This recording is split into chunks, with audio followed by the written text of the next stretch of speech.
Well, fátar out. A bhrí a rís ach te gan á an rud dhéanam ar dús ná gan den méire canál coolre an duine I déobh na Gaeilge Isriú agus mar sin de céin chun a hána tusa isteach ar an Gaeilge nó an raibh Gaeilge sa tach nóir a bhí tú fás níos. Well, ceist eisteach. Well, ní ceist eisteach ach ceist higiilteach dearban. Bhí Gaeilge mo bhaintis ach níor tóid gula Gaeilge mé. Sin I lom na fírinne. Ach seans má mar faoi scolarsa bin an móscoil Gaeilge gCathair na Gaillimhe agus feabhad níor amháin I gCathair na Gaillimhe ach éon scoil Gaeilge amháin scolarsa agus bhí má hanmháthair dhuine de na múntóirí Tuma soch cínta go raibh sí cheann de na céad múntóirí agus bhí má athair ar a scoil sin agus chúiseanna raibh go Scoil Iognáid agus an sin choláiste Iognáid choláiste lán Gaeilge sílim ag an am. Agus so bhí ceangal ag or dailech le Gaeilge agus abramis pobl na Gaeilge I gCathair na Gaillimhe le fada. Ba as Gaeltocht an achré sin na Gaillimhe iad muintir mháthair ma athair. So bhí sort ceangal agan leis an déantar sin den Gaeltocht ach dearan ó híomh Gaeilge rúchaiste go raibh bhíad ma hin hanachrachaí an ghlúin dearnach a raibh Gaeilge rúchais acu. Ach sin ráite bhí ma hanmháthair an gníomhach sa glúiseacht ins na féití. Holy mu sé efum. Fan second in it.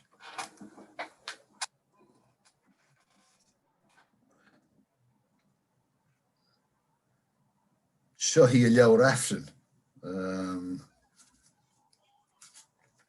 Bhín a chunra na feithidí a bheith nó. Idir sin? An chunra na Gaeilge na feithidí nó. Das, yeah. Bhí sí an gníomhach in sa chumla freisin bhí. So, bhí bainteach go bhí sí sa chunra, bhí sí múntóireachta scolarsa agus is dócha gur cén or tóigiú ma athair le Gaeilge sa Máile rinne ma hanmháthair iireacht an Gaeilge chorchain cín sa Máile cho fad agus a beidir leiche. Ní raibh sé den nós ag lucht an na meán aicme ag an am sin Gaeilge labhairt sa Máile. Ach bhí an leag siad an bhéim ólam na teangain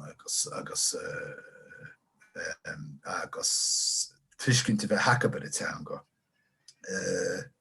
So nuair a tháinig an tám agus nuair bunaíodh Scoil Iognáid. I bhí a haon bhí sé áisiúil, mar bhí cónaí ar an abramis leabhíle an scoil.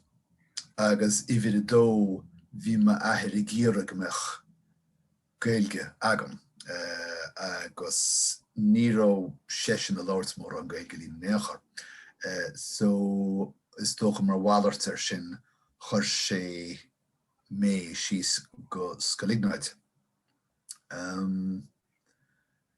Nis chuaigh mé raonn sin go choláiste Iognáid an bheanscoil agus níor choláiste Gaeilge é níos mó ach bhí srá Gaeilge acu. agus eisteach le rá thosa mé amach I gceann duna sreathannaí béarlacha ach tar éis cúpla seachtaí dar mé wim na scoilíochtaí ó Scoil Iognáid agus d'eistir mé isteach in san srágailge sráidir me srábhí geisteacham agus dan mé sa srá sin go dtí an deire. Inis sin ráite ní rá mór an Gaeilge siúl Scoil Iognáid ná in Choláiste Iognáid ach dearhain nach in iontas ditse is sin. Cé go rá béim ar a teanga sna siomraí ranga tíomh maithan sa chlós súgara. Ní chluistí Gaeilge in éachar agus dearan go raibh sé mar an ggéalna in sa Gaelscoil in ar áitú féin. Agus sin beidir sin dearan hain ceann de na dúchláin is mó atá raibh na Gaelscoilnaí. Tá I bhfad an iommarcha tuismitheoirí rá ócé tá na páistí á gcóraigh an Gaelscoil agan ní gáúin Gaeilge labhairt Somália. Agus fágann sin an Gaeilge sort mar laidin. Is tean go Cathair ach ní tean go bio I gceart, ní labhraíonn muid Somália agus ón tús is tócha bhí sort teannas idir an dá híal sin. Ach ní raibh aon cheangal agam sa le glúiseacht Gaeilge in éachar go dtí mo sríú bliain ar an ollscoil. Rinne mise béarla agus scoilíocht ar an ollscoil. Ní raibh aon Gaeilge agam, ní raibh ceangal agam le Gaeilgeoirí, ní raibh sim agam in sa teanga. Bine Ollscoil na Hair an freisin na ba. Ar ante ó Ingáile don os Dan. Rinne mé BA in UCG mar a bannam do ag an am. NUIG mar a traithne agat ar dearan. Ach rith an taurí idir an dar blian agus an tríú blian chu mé Interrail timp na Heorpa. Agus din chiad úrtear nog mar faoi dearag ar Francaisigh na Francaí agus Gearmáisigh na Gearmáin agus Idálasigh na Hidála agus cim fas I deall nach rá Gaeilge ag na héireandaí. So tháinig mé ráisiún taras sin agus rúnagam féosachar ar na Gaeilge agus thosa mé freastal ar na rangannaí a bhí á gcur ar fáil ag teach na Gaeilge ag an am. Ní raibh aon áras na Gaeilge in san ollscoil ag an am. Is tócha nuair a bhí tosaigh freastal ar NUIG bhí an táras bidár sin an. Is na ochtóidí bhí bothon ag an Gaeilge labhartha hús ar mhóchar na Driglana, Distillery Road. Tigín bídeach sort caiintear Gaeilge. Berthe go bristeán ranganí ar siúlán is tíche in san téinsiom ranga bhíán agus bin eile den Scoil Iognáid. Ach was mé freastal an ranganí sin agus hetan si leom agus nuair istíocht na mé an bí agus chua mé a rá go Scoil Chorcaí. Bhí mé go mór géar I staidir formáilta dhéanana ar an Gaeilge. So chofada agus a bhí mé don staidir Iarchéime in Scoil Chorcaí rinne mé an chéad blian sa Gaeilge freisin. an sin. Agus ó hyn I leis dócha just cheangel mé féin isteachchan sa glúiseacht de réir chéile. Cheangel mé sús le gníomhairí na Gaeilge gahar chorcaí. Agus faoi dhéireadh mo staidir an sin bhí taithí wathagam sean Gaeilge, nó Gaeilge, agus mar chuid de mo staidir cha mé rá bhliain sa Gearmáin. Agus ofrálú post dom mar bhúntóir nó teagascóir is dócha na Celtaise in Scoil Humboldt in Merlin. Agus in níor sin chu mé ag America ach bhí mé sáiti isteach sa teanga agus an lúisina teanga faoi sin agus ó hina lé bí mé teagas Gaeilge, tá mé tógáil má fáistí le Gaeilge, tá mé ag scríomh Gaeilge, seanspéidir ó bhám go chéile go gloisian tú an radio mé. So tá mé sort Báte ann in isis. Báte. Seachas sáte tá mé báte. So,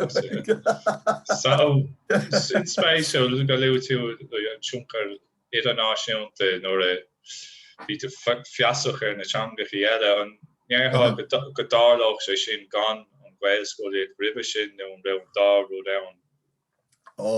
Dearhain gan an Gaelscolaíocht. Ní bheith in san Gaeilge dom ach aféile. Thus agad an sais aféile bhí an daoine tin siad haar lear chun Frank agus Spanish siad simple agus deir siad, oh, it's very nice how they have their own national language. What a great shame that I never learned my national language. Oh, what a shame, what a shame.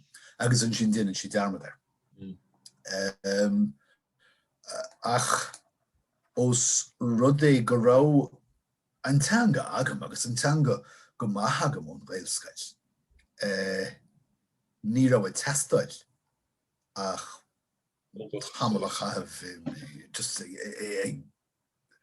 do my cheangal isteach in sa glúiseacht de riamh agus ag crocha hart le Gaeilge eile chun bheoch chun na dhéanar in teanga bhí isteach am hena féin. Agus sin ceantas na feibunnaí sin an dara feib is mó atá raibh phobal na Gaelscolaíochta dearhain. Tá méid sin daoine an inta tír a bhfuil tamil fada caite acu be Gaelscoil ach nach mór an seans an Cathair an reactivation sin a dhéanamh den teanga. Críochnaíonn siad sa Gaelscoil tin siad raigidí choláiste éigen agus ní annan in sa Gaeilge ach cuimhin. Ach Tá sé feici am mas ó chádaí hain caithim me rá freisin tan tá sé fás ann agus leabhraíonn í leith lo ó ann go heamach. Ní na deis ann tá sa aim or fágan siad tréis an Gaeilge láiste ní na deis ann a bhealchan ní fóbal. Ach Tá taithí agad féin cínte de bheith labhairt béarla in sa clós agus Gaeilge in sa seomranga. So fiú nuair bhúlann tú le de íorscoláirí nó íor chomrádathe scoile ní bheith ar siúlaidirmh ach Gaeilge. Agus ba rud aisteach beidir a dúin Gaeilge bhrúorp. Jesus Christ, after swallowing a dictionary, why are we speaking Irish? That's back then. Sin ráitinis, tá mé cardú le níomh ní bhil. Éinín bhríonna I bhil. tá gobir mar déantar scanna gur chuimhin agus cé nachmíoch arsúl adrinne ach béarla ag an nám. Ní bhíonn arsúl adrin in ach béarla gam leis go nach Gaeilge. Nis ní eicimíoch uair sa bhliain nó uair gach rábhliain. Ach is féidir an nós sin a bhrise ach deachas. Kaint ar násní an cuioin leat mar an de násní na scoile déibh na méontáireachta nó a déibh beidir an gníomhaíocht nó bhí an scoil ann bhí Iognáid éagsúil mar bhí sé ann mar scoil náisiúnta ribh sin an cuioin leat mar an de pobal na Gaeilge thart ar an scoil an tá mé rá chun. Cuimhin. Ná tá sagam go raibh siad an. Bhí béidir gur cuimhin leat grúpa dar ben grúpa tismaóirí. Cólúdar. Nis go bhistom bunaíú cólúdar in maileat lia. Ach sna seachtóidí rinneú iireacht branche de cholúdar bhunú a gCathair na Gaillimhe. Agus muna bhfuil dul amúram hí Níl Ó Murchú, Siosaf Ó Hógartaí, Brian Ó Buil agus scata eile bainteach leis. Eithne McGee, cé eile nis, cé. So, bhí sagam go raibh an pobal sin an ach ní raibh maith féin ceangail tí seachas a phobal sin.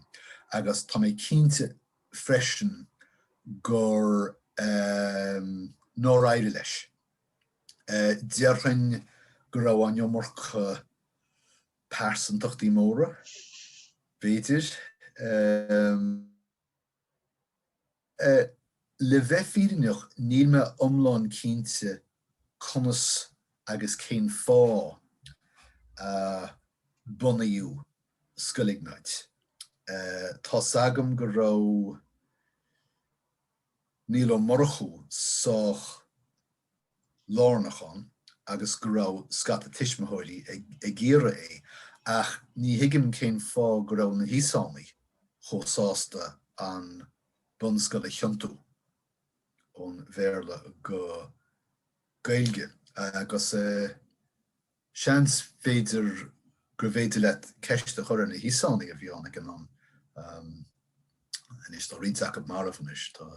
Ach sílim go bhfuil Mert Curry fós beo tá íséirtear ach béidir go meach. Louis níl ceann amháin ní cuioin am anam is ach go raibh sé ar imimeach i Chicago ach níor nó mé an son bhí áim seo. Níl is ag an cé sin. Ach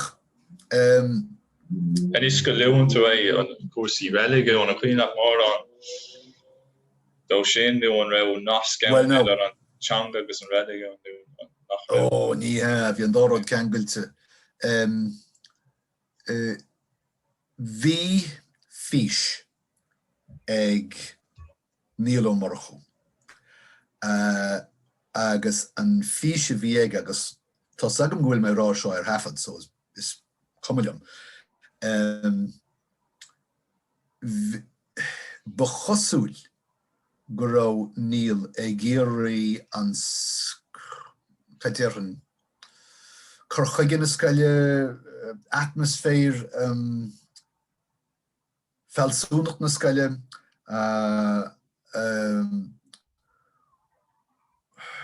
chrothú rúnla scoilente Pádraic Mac Piarais. Agus bhí Pádraic Mac Piarais sort ina dia agan in san scoil. Is léir go raibh chorchaige go raibh tionchar ag chorchaige Pádraic Mac Piarais ó híomh idechas agus felsúnacht idechas de ar an scoil agus mar agriú an scoil. Nis ní héin ínta sé dá sin go raibh an bhéim an gamaleiscil an a creidimh. Bhí an bhéim a creidimh ag Pádraig Mac Piarais agus mar mhór sin os rud é gamaleiscil go raibh na híosánaí dlú teangailte isteach sa scoil. Bhí fellsúnach na níosánach fute isteach in gníomhaíocht léithúil na scoile. So mar hampla bhí cór agan agus bégan dúin. Ní raibh dar a rá agan freastal scoil Gailge an dónaí ag 10 chlog chun an óráníocht Gaeilge dhéanam an sin. Úr sa bhíoch cin tanamatáir benediction as Gaeilge an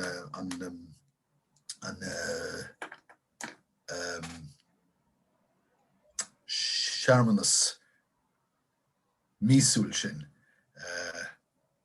agus trónóntaí déhíine bheith chorann mar scoil I leog freastal an benediction seo in san Eaglas. Bhíoch na paidrachaí go léire ó múna go léithúil. Bhíoch rangannaí creidimh ó múna againn ó múna dúin bhain rialta agus hagach na híosánaí isteach chun na rangannaí sin na bhúna is cuimhin mar hampla an Cathair Mac Andreas a bhí ag maithar féin ins na carachadí ag teachtasteach agus ag múna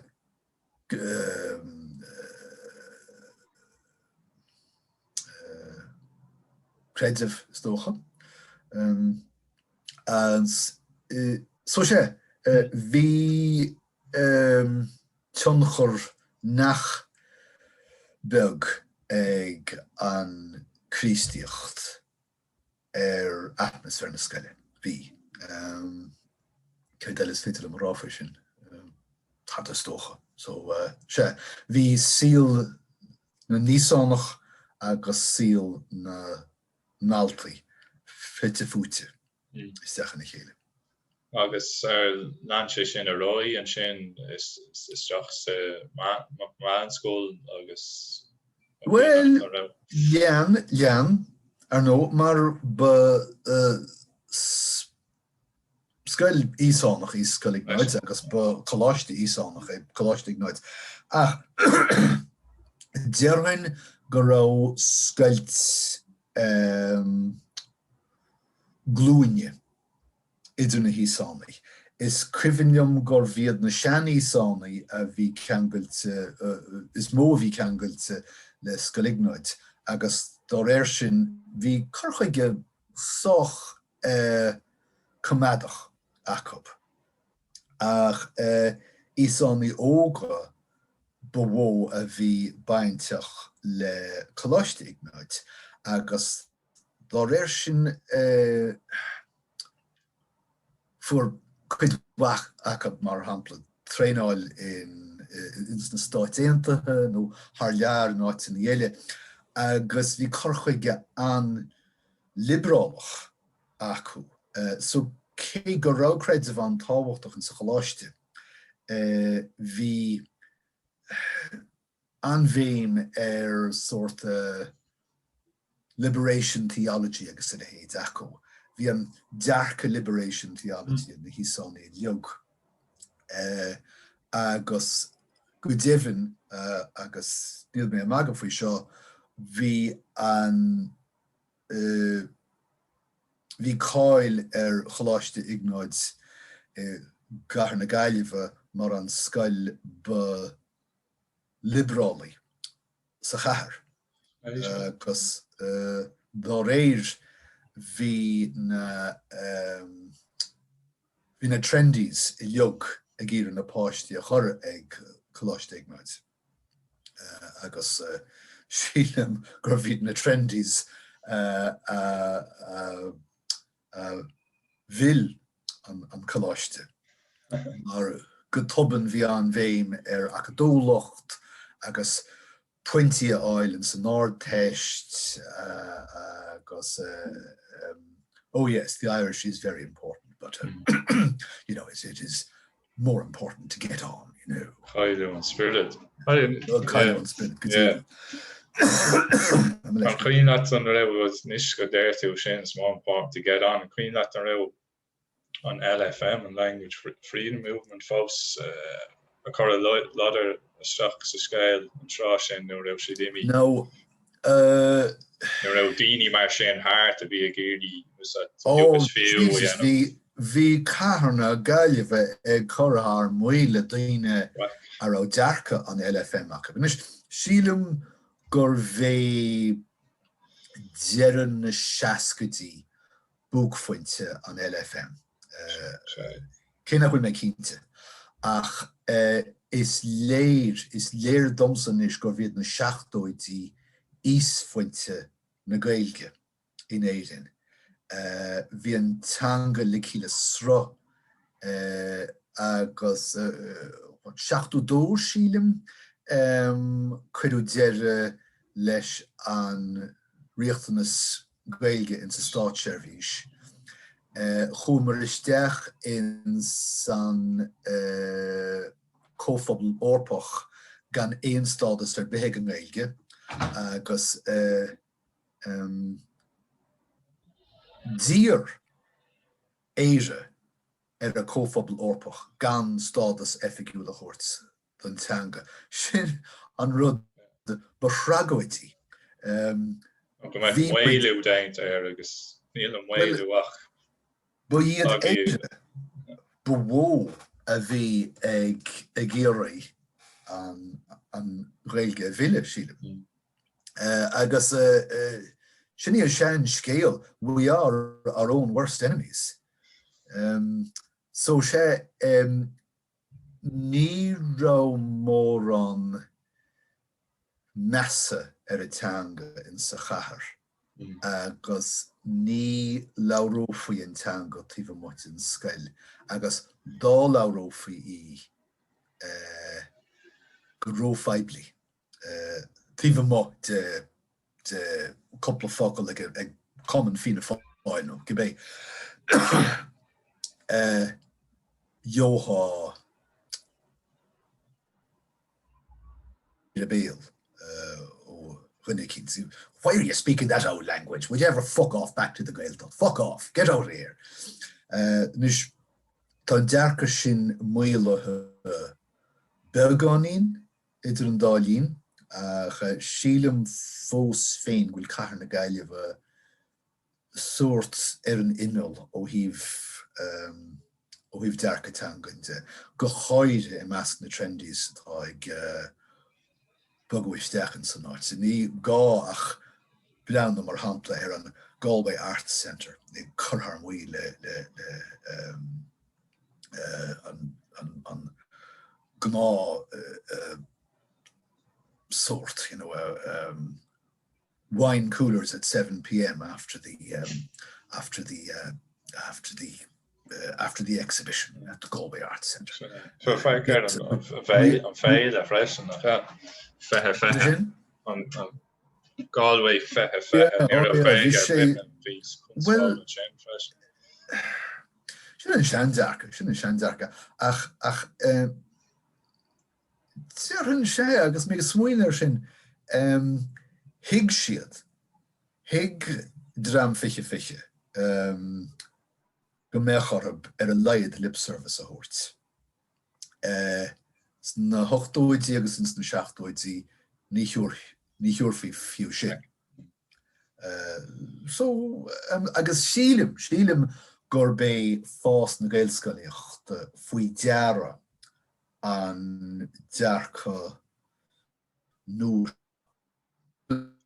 tá ceithre cúig Gaelscolaíochta Gaillimhe inis. Agus tá coláiste na Chreidpe an, sin dulchan cín súntasach, agus tá sra Gailge in Scoil Iognáid go fóil, sílim. So tá a leiad rá choláiste in sa chathair ag Offráil Gailge, agus seachas éon scoil náisiúnta a bháin ag Offráil Gailge tá ceithre nó cúig cín. So, sin spéisiú an t-atmaisféar yeah. Agus go leiscin dá réir sin tá tionchar ag an ngaelscolaíocht sin ag cultúr na Cathairach. Ní hé go bhfuil siad ag bioú na Gaeilge, ach tá siad ag tuairt prófíl don Gaeilge in sa chathair nach féidir a hachant.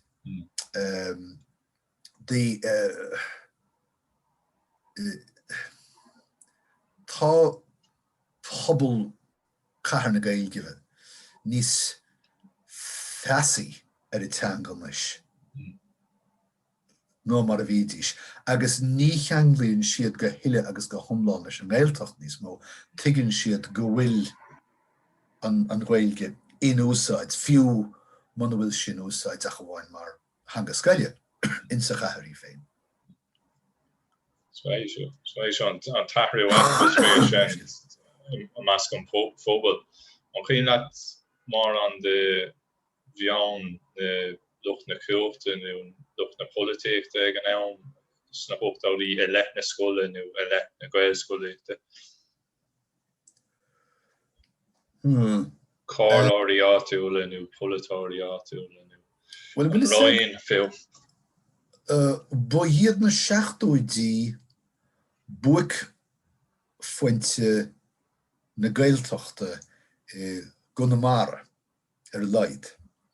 Bhí antionchar ag an glúiseacht cearta síbhialta ins na seascaidí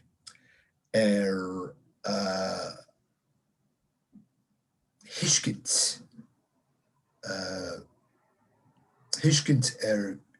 chearta phobail agus táhacht phobal na Gaeltachta in sa cheantar sin. So is cuimhin an políteoirí Gaeltachta a bheith teacht chun cín go láidir ins na seachtóidí agus iad ag feachtasaíocht gCathair na Gaillimhe. So dearan now tá teannas an go fóil idir phobal na Gaeltachta tíobh de char na Gaillimhe agus pobl na Gaeilge agus pobl na Cathairach feabhad bhrean na chathair na Gaeilge féin mar chathair béarlach in aice na Gaeltachta. Ach sna seachta bhfuil I rithim fichiú híis thos infrastruchtúr na héireann ag fésú chótapa sin gur a bhéidir le pobl na Gaeltachta teachtasteach go dtí an chathair ámar bhíonn leo. Cuimhne ins na cúigetí ní bhíoh cáir a géine agus dámeach crua airí testáil weit seans mó má go bheith chort roiíochtasteach go dtí an spéitéil agus na rudaí a áil.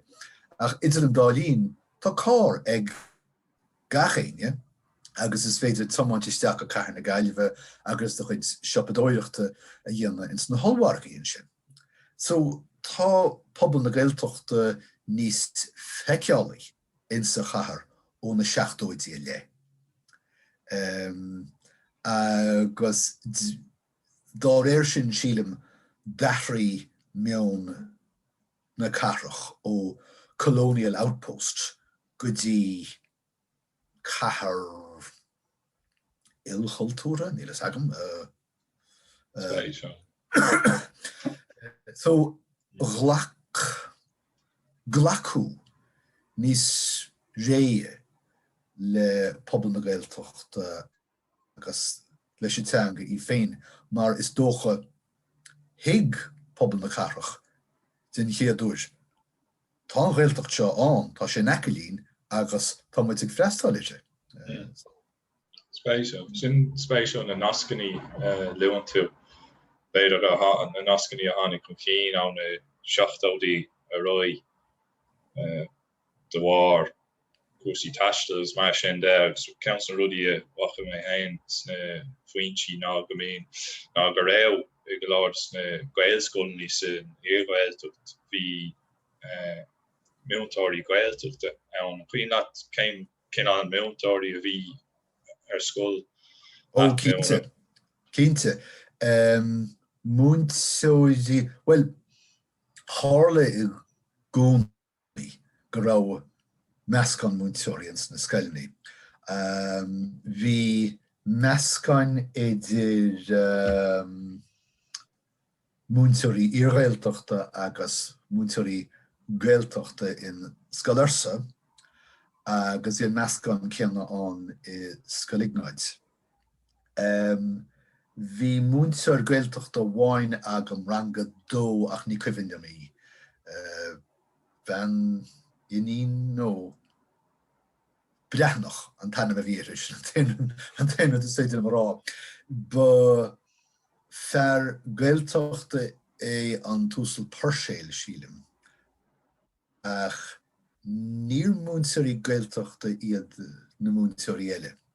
Ach bhí ard bheas ar na múntóirí Gaeltachta. Agus is cuimhin ar fud na tíre go raibh na Gaelscolaíochta. A bhí ag fás ó na seachtóidí amach ag géirí múntóirí Gaeltachta agus go raibh an ráchart orthu. So dámeach cáilíocht múntóireachta agat agus Gaeilge na Gaeltachta níor bhfuildat mar bachínte bheith Gaelscoil éigen in sa tír do de ire. In sa Cathair i gCathair na Gaillimhe ní dóilem go raibh an táhacht sin bainteach leis an Gaeltocht, mar bhí muid chomh sin den Gaeltocht go raibh an tuiscint an go mbeadh sort, ní is agam, tionchar nádúra ag an Gaeltocht ar a gCathair mar sin féin.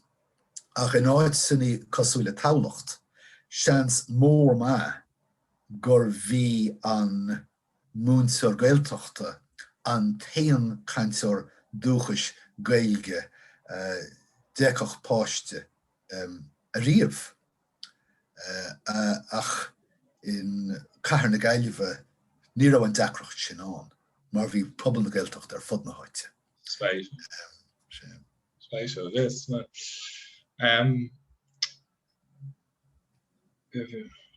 Bhí mé chun cheist cóir faoi Gaelscolaíochta sin nó an cuimhin leat iad sin a tugtar an bhód like a déobh ceiriú leis na scoil nó an cuimhin leat an glúiseacht ag tugtar an bhód ag leibh stát a chorbe. Ní cuimhin, mar ag an am ní raibh an féinach páiste agus tíhaint na ochtóidí níor thosa mé féin, níor thosa mise mé féin ag chur sim sa teanga go dtí deire na ochtóidí, 8-9 fiú. Ach agus mé cuimhnú a reisir ba léir go raibh critical mass ag teacht chun cín.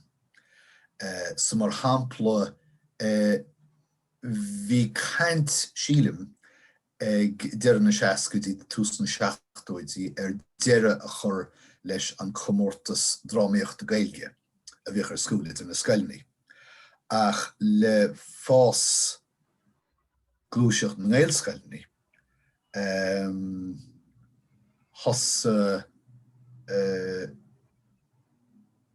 hosan na steachar an glúiseacht gan is céile ar an chomórtas agus go toban bhí an critical mass sin an ríis é chuineáil ar siúl.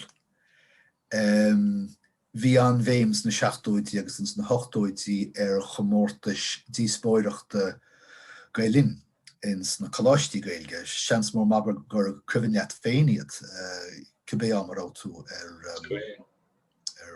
ar choláistí Gaeilge. Agus is trí ócáidí mar sin a thosa pobl na ngaelscolaíocht agus na scoilní Gaeilge a fáil aithne ar a chéile. Agus is mór a trúa darlam féin nach bhfuil na gaelscolaíocht ag déanamh níos mó gníomhaíochta mar sin chun iad féin a cheangal le chéile mar phobal náisiúnta Gaeilge. Mar fiú sa lá an jofan dearan nach bhfuilach 7 fan géad, 8 fan géad te scoilní na héireann in na ngaelscolaíocht. Sin. So tá siad sin báite sa chóras béarlach. Agus gan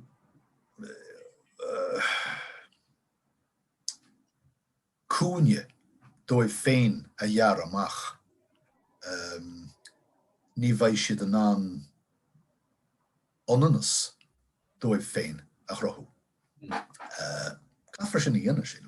Agus táú rá gur raibh sé sin ar bún ag an ann leis na comórtas agus leis an drámaíocht caithfar a dheangnú sois agus tágáil ar. Well, bhí Scoil Iognáid an gníomhach ins na comórtas seo. Agus Coláiste Iognáid freisin. Agus bhrean ítíorin mar an dúchláin as cair na Gaillimhe gcónaí. Bhí an dúthracht ins na múnteoirí agus ba léir go raibh siad san chun ag coristeach ar na comórtas seo chun iad a bhuachant agus cáil a Harrington Scoil.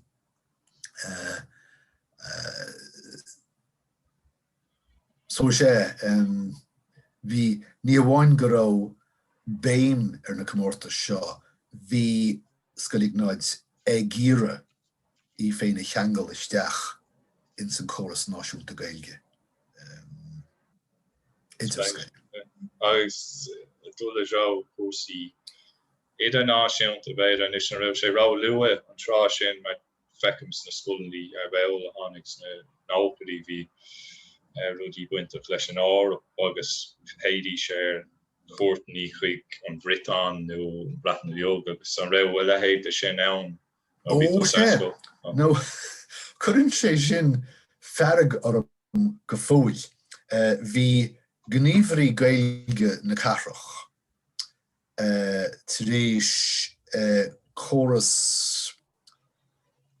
malartathe agrú idir Gailge agus Cathair sa Bhritán dar bannam Lórián. Agus bhí mé an fí go ag an bhéile idir cheilteach. Ag an bhéile idir cheilteach. Sé, ach, seo an rud bheasa, bhí tuismitheoirí na Gaillimhe ag chur a gcuid báistí go Lórián chun Francais a ólam.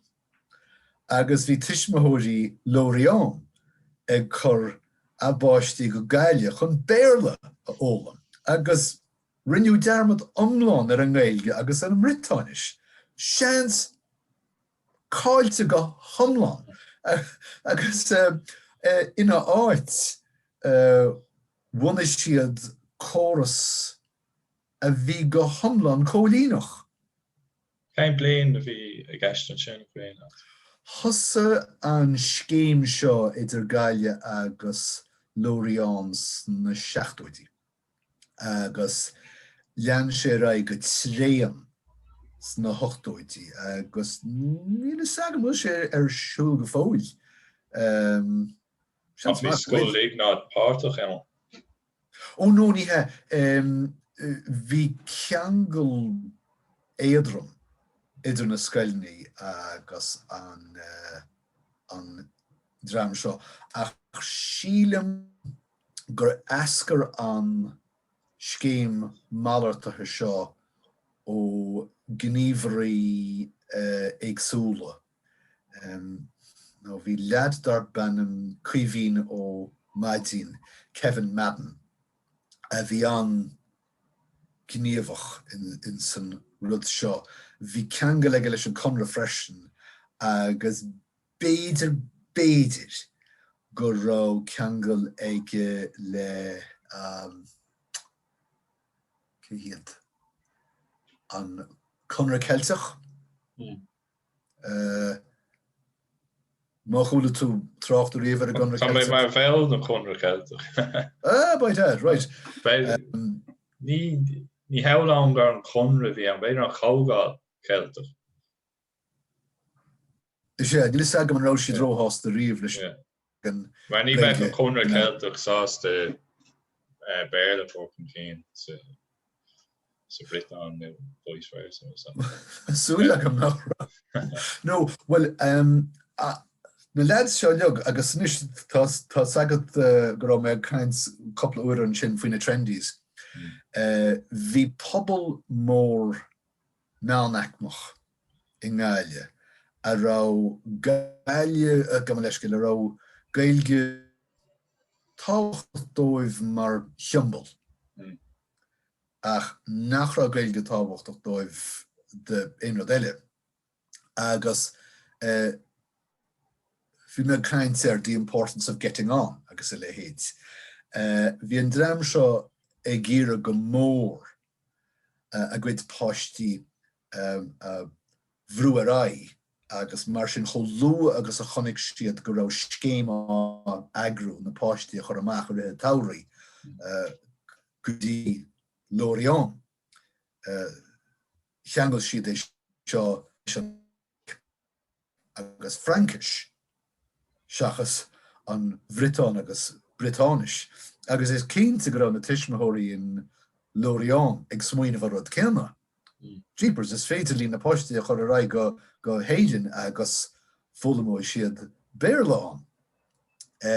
So níor bhíad na Gaelscolaíochta a bhí ceangailta le sin. Drám tuismitheoirí ba bhó a bhí á dhéanamh agus déireann gur sort hijackáil le hála ar an scéim.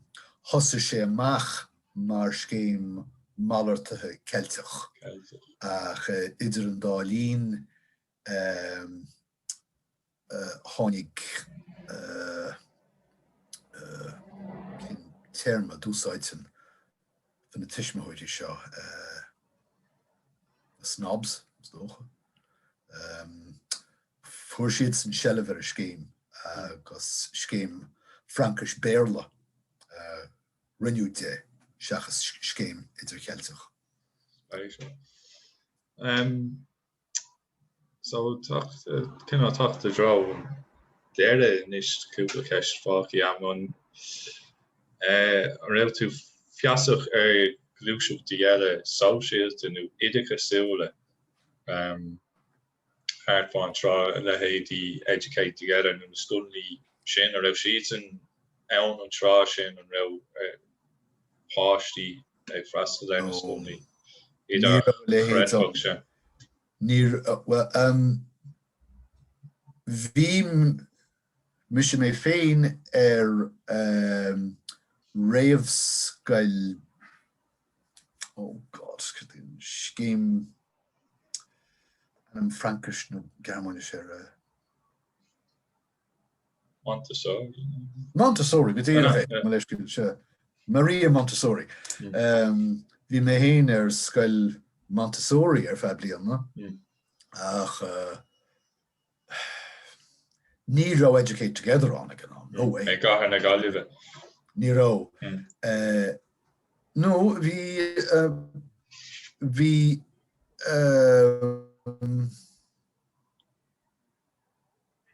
ní raibh ar siúl le gCathair na Gaillimhe ach scoileanna religiúnta, coppla scoil náisiúnta, gharm scoil,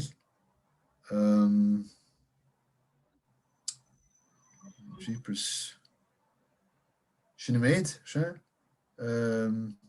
Ní cuimhin liom éon glúiseacht eile a bheith teacht chun cín. Nis ins na ochtóidí béidir ach rís ní cuimhin liom tada gála héad. Feictear domsa gur thosa a le héad educate together ins na nóchatí nó béidir tuairim sa bhliain na 2000 ach na seachtóidí buí an Gaelscolaíocht an taon glúiseacht malartach idechas a bhí ann in sa chathair. Agus fiú sin bhí sé faoi chuimirce na níosánach.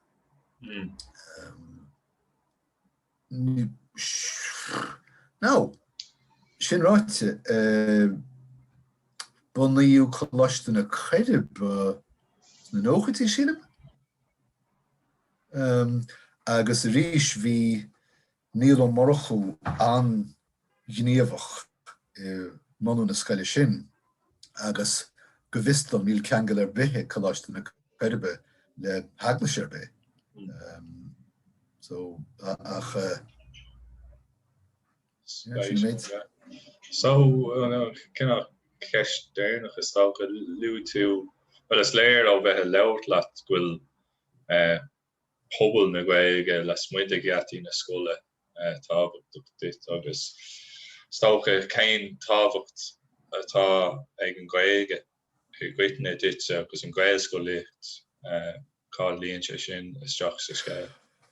Well, is léir nach meach tosa bainteach le glúiseacht Gaeilge gan Gaelscolaíocht.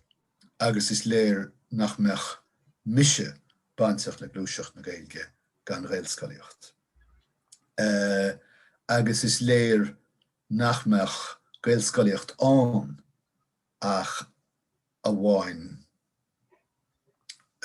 gur leag stát na héireann béim éigin ar an Gaeilge in sa chóras idechas.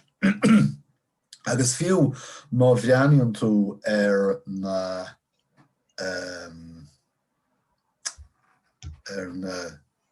léireáidí sin de céadán cancer i Gaeilge in éireann. Má bhreaníonn tú timpeall na fiche cúndaigh tá idir tríocha chuig fan géad agus nócha chuig fan géad den phobal ag rá go bhfuil Gaeilge éigin acu. Ach chomh lua agus a héann tú trasna na teorann ní lán ach idir náid fan géad agus cúideag fan géad. Agus an taon difriocht idir na sé chundaigh agus na féiche sé chundaigh ná go bhfuil Gaeilge an in sa chóras idechas. So is léir go bhfuil an chóras idechas an táhachtach go deo de chorchad cíní teanga. Ach, tá sé ráite agam go meán minic níor hábháil scoil teanga a riamh. Agus níor aithrí scoil ar béasí teangan na cósanachta. Fiú thar timpeall orsa. Cuirte san an scoil sin? Scoil... Santan. Santan. Cíbhéad teili tí bhistid leabhíle ó scoil Santan atá ag tógáil a gcuid páistí na Gaeilge. Ní bheith is an in oiréir ní méach treis bóga go teolaíocht ó Well, páirm Gaillimhe pandéamach. Ní dúrnán é. Dornan sé ráchin trícín béidir agus fiúna tailí sin ní bheith a caiid an aníisiir Gailge siúlant agus tá seantaí agam ar fphobal Gailge bhuileáit lia. Agus tá anmheas agam orm ach is sé an chéad chéim eile in glúiseacht na Gaeilge ná an Gaeilge a bhrú amach doras na scoile agus isteach doras tosaí an tí. Mar ní féidir teanga marachtáil mar hanga scoile. Níor war Laidin mar hanga bheo cé go raibh sí ar scúil mar in úsáid mar hanga scoile ar feadh 1000 bliana agus ní féidir líofacht ceart a bhaint amach trí Gaeilge úsáid ar scoil. Cathair i úsáid mar hanga phobail. Agus sin an fá is fearr dúin béidir beanúir na Gaelscolaíochta agus ar an glúiseacht Gaelídeachais mar síalta. Tá muid a chur síalta. Gan an glúiseacht sin, gan na scoilní sin, ní bheith tos agus mis leabhar tréige le chéile faoi láithis. Ach ní leis an Gaeilge bogwaráid muna dosíonn muid Gaeilge a labhairt le nár báistí Somália freisin agus teanga pobal a dhéanaide. Sin an fá go bháiltín go mór leis an ionad Gaeilge seo atá nua oscailte idéolaíocht. Agus an céirt san den áit mé ferste. Cultúrna. An cultúrlan gazíireach agus cultúrlan ghuiire agus áras chun na Gaeilge I ngaelscolaíocht agus sráidearachar an maileáit lia. Caithmuid áitaní sóisialta bhunúdúin féin ina bhfuil an Gaeilge in úsáid mar gná hanga phobail nach bhfuil aine déanana suntaiste. Agus cén fá dhearr go bhfuil sé tábhachtach sin I dhéana sa gáilge níos leithne tá chomh náisiúnta nó idirnáisiúnta cén fá bhfuil sé tábhachtach breú leis a gcuine an tíre an bhéle stáilge. Well, go dtír is ceist an fellsúnach is sin. San céad fágam na cín fellsúnachta go déantar. Now, nuair a chosa mise amach má thoras teangail ba í féin tábhacht dom. Mar a dúirt mé, ba í má thoras timpeall na Seorpa dathraí ma intin ó híh teanga na héireannde. Agus sa muoine mé riamh ar rud a dúrú ceiricéad bliain ó hin. If the language be English, so the action and thoughts will also be English.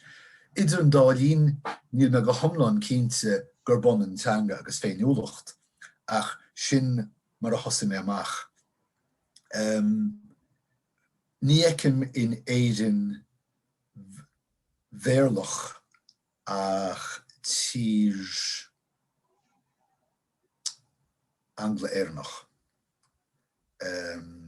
Nis, ní léonmid cearla sin is dócha, tá cónaí orms na Stáit Aontaithe,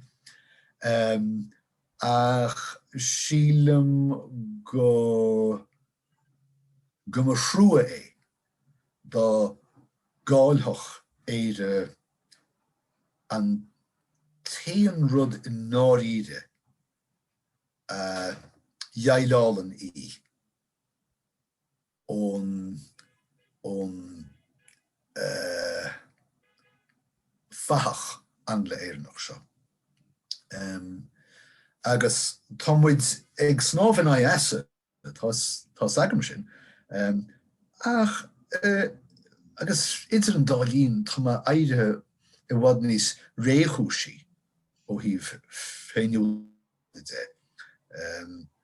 Tuigim gur tóigú le béirla mé, is cuid duine idé-eolaíocht é, má chaham má híl ar fad ag séanna an bhéirla, tá mé ag séanna cuid tín féin. Ach smuoinim freisin gur hála trí glúin ó héine a winter féin, gur hín duine éigen nó daoine éigen nach labhródh siad Gaeilge níos mó leis na páistí. Agus sílim nach bhfuil éon fá nach féidir an cinenne sin a dhéanamh ar Wallart tro freisin. Chur má hin hanarach í thug siad drim láimhe don Gaeilge. Tám féin agus mé go thomláin feasach faoi, sórt ag tuairt drim láimhe don bhéirla, agus ag géar ar a leiad go mbeadh an táméir sin, an seans sin ag má fáistí féin, Gaeilge a bheith hacab mar hanga feo, mar hanga róchis. Nus, tá céisteanna móra féinniúlaachta le freagart an seo, mar tá siad á dógáil ins na stáitiúntaithe le Gaeilge agus Gearmáinis. Cin sort féinniúlacht na seachas as sin. Ag an am sin feicim féin mar duine atá ar an imel. Tá cónaí ormtí bhmuide éireann is beag tionchar atá agam ar híal na héireann in áiríre, ach tá an-teagháil agam le gníomhairí teangain in éireann agus pobl na héireann, tá cáirde agus daoine aithne agam Maidir lí Gailge corca béilferste ar thud na tíre, agus más féidir am tionchar immert orb siúd, agus rá bhfuil cén fánach bhfuil tú tógáil de fáistí le Gaeilge. Má tá mission an é dhéanann na stáitiúntaithe, cin fás deall nach bhfuil tosá dhéann agus cónaí ort an éireann, agus na scoilení a bheith ar fáil, agus na cantar, agus a telefís, agus a radio, agus chuiletheoirt a bheith ar fáil. Dit cén fánach diontófa. So is sé ceist, is sé an freagra siimplí é ná gur thosa mé gur thionnta mé an Gaeilge ar chúinsí ar chúiseanna féinniúlaachta. Ach idir an dálín feicim gur rud an solúpa í féinniúlacht. Ach sin ráite Cathair tír gan teanga tír gan anam. Credim in sa mána sin. Tá teanga ag éireann, tá fealsúnacht agus scoileacht faoi le bainteach leis an Gaeilge, tá bród bainteach leis an Gaeilge, agus feicim gan an teanga sin ní bhaidh in éireann ach Cathair de bhléire saxa nua dar bannam éire. Agus tá saxa an henne féin. Ní gáid a gúbalt.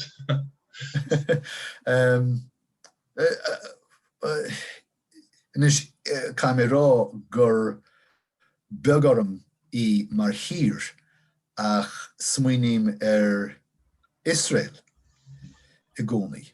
Hig siad san nach mé an tú ach entitas Anglo-Americanach. Gan tangadach het féin, agus sinnam fá gur a bheois siad áras. Hig siadsan tábhacht na háirse do a bheochan na tíre, agus sílimse dá réir sin go bhfuil a bheochan na Gaeilge chomh tábhacht ach céanna daoine, má támuid chun dí cholíniú dhéanna a tír. Agus támuid cholínithe is tír an ír cholínach muid. Agus má támuid chun deire chuir leis a ggólínachas sin camuid an béarla agus cultúr an bhéarla bhrúar aiseamach ríis. Éintach, freigra anchuimseach sin chun clásóir a fór le córsaí bréin gur mé maith. Fair week. Fáilte rót, Karen?